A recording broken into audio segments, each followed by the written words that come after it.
y'all, I'm Caitlin Henry, and this is Franciscan Beat. Today's top stories include national news and sports news. Let's get it. The manufacturer of eye drops, recently linked to deaths and injuries, lacked measures to assure sterility in its factories in India, according to U.S. health inspectors from the FDA.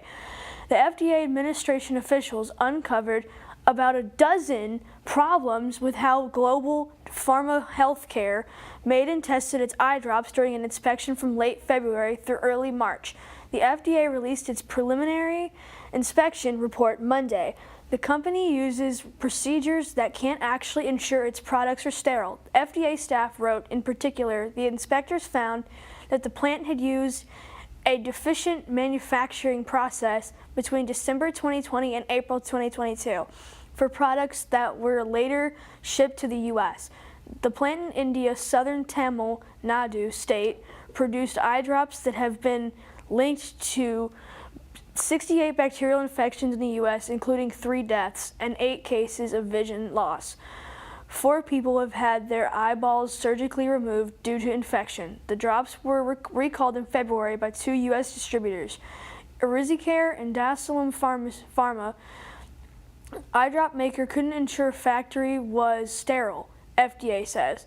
So that was the big problem of the whole thing. And it was really insane. And I couldn't believe that was actually possible, that eye drop manufacturers could be not sterile.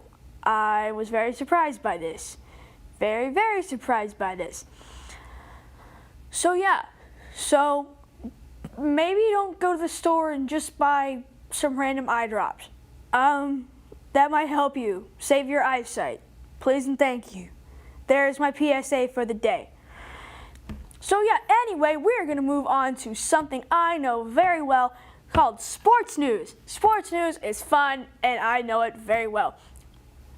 So yes, the NFL commissioner has released a statement saying that the Washington Commanders, their report and the inspection reports for all of their bad problems and procedures will be released even if the team is sold off to another owner, which doesn't surprise me because that team is just kind of in a giant loophole right now.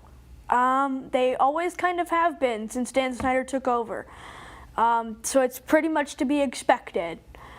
So yes, the NFL Commissioner Roger Goodell has now said that it is time for the report to be released. Even if the team is sold, that will not stop the report from being released, which I think is a good thing.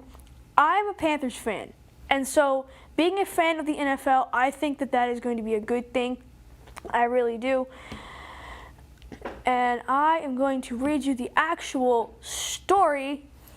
So yeah, so this way I can tell you this right. So yeah, we're just going to keep on going. Okay, and now to sports news, where you can hear me talk about the Carolina Panthers and other NFL goings-on Wednesdays at 8 p.m. on Franciscan Effect 88.3. Join me this week.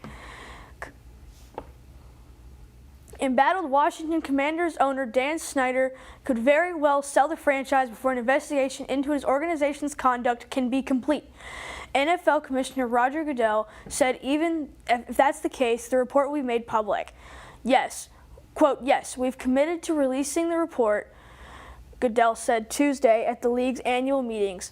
Dan Snyder and the Commanders are still under investigation by former U.S. Attorney Mary Jo White, who was retained by the league to look into various aspects of the organization stemming from a congressional review on workplace misconduct that included a referral to the Federal Trade Commission for potential business inappropriateness.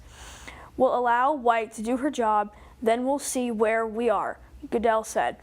A group led by Josh Harris and Mitchell Rallis, and other group led by Canadian billionaire Steve Apostolopoulos, have been formally submitted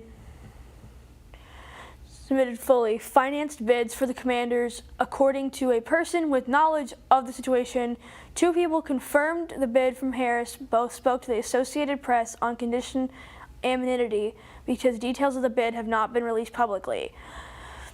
ESPN reported both bids came in at Snyder's $6 billion asking price.